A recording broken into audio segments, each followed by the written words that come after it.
ঠিক এরকম একটা ভাজি করে রাখলে যেমন রুটি ভাত দিয়ে খাওয়া খাওয়া যায়। তারপরে আমি একটু এটা দিয়ে পোলাও রান্না করে দিই, নুডলস রান্না করে দিই। তো আমি এইরকম করে নিজে সুন্দর করে আমি একটা ভাজি আজকে রান্না করছি, আমি এটাই আপনাদের সঙ্গে শেয়ার করব। আর আমার তো ভ্যানের মধ্যে বাসার সামনে তরকারি পাওয়া যায়, আমি আপনাদেরকে প্রায় ভিডিওতেই বলি। তো আমি প্রতিদিন যা লাগে যতটুকু প্রয়োজন ঠিক ততটুকুই গিয়ে নিয়ে আসি। আমি কোনো তরকারি এনে ফ্রিজে রাখি না, একদম টাটকা টাটকা তরকারি কিনে নিয়ে আসি প্রতিদিনেরটাই, যেদিন যতটুকু যা লাগে নিয়ে আসি, এনে আমি এটা রান্না করি। আমার কাছে ভালো লাগে একদম টাটকা জিনিসটা ফ্রিজে রাখার চেয়ে। তো আজকে আমি আপনাদের সঙ্গে শেয়ার করব, আমি একটা ভাজি কাটতেছি। কাটাকুটিটা আমি নিজেই করি, আমার কাছে ভালো লাগে। আমার কাছে মনে হয় যেন কাটার কাছে রান্নার স্বাদ। তো এই জন্য কাটাটা আমি নিজের হাতেই কাটি, অন্য কারোর কেটে দেওয়া আমার পছন্দ হয় না। হেল্পিং হ্যান্ডদের হাত দিয়েও আমি কোনো তরকারি কাটাই না।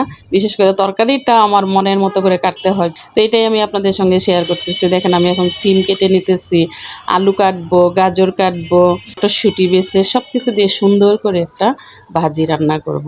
তো আমি সবগুলো সুন্দর করে চিকন চিকন করে কেটে ধুয়ে আমি সেকে রাখছি একটা জাকির মধ্যে, যেন কোনো পানি না থাকে। একদম এটা থেকেই যে পানিটা উঠবে ওই পানিটা দিয়ে আমি ভাজি করব। এক্সট্রা কোনো পানি থাকলে ভাজিটা পানসা পানসা হয়ে যায়।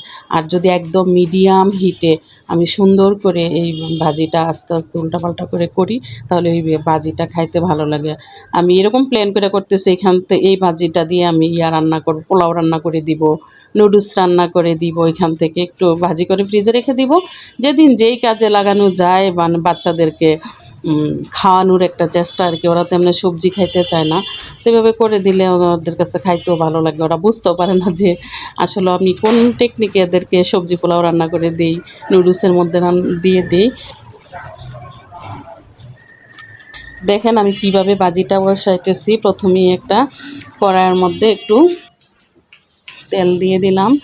তেলটা গরম হওয়ার পরে পেঁয়াজ দিয়ে একটু নাড়াচাড়া করে ভেজে তারপরে এই যে আমি সেকে রাখছিলাম ভাজিগুলা, এগুলো আমি দিয়ে দিলাম।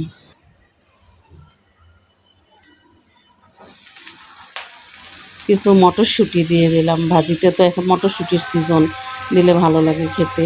কাঁচামরিচটা মাঝখানে একটু কেটে দিয়ে দিলাম, একটু লবণ, হলুদ গুঁড়া, আর দিয়ে দিব একটু জিরার গুঁড়া। ব্যাস, ভাজিতে হালকা মশলাই আসলে খাইতে ভালো লাগে। যার যেই কালার, সিমের কালার, তারপরে গাজরের কালার, আলুর কালার, বোঝাই যাবে যে একটা সুন্দর মিক্সড একটা ভাজি হয়েছে। আর যদি আপনাদের কাছে ভালো লাগে আমার রান্নাটা, অবশ্যই আমাকে একটা লাইক দিয়ে আমার সাথে থাকবেন। আল্লাহ হাফেজ।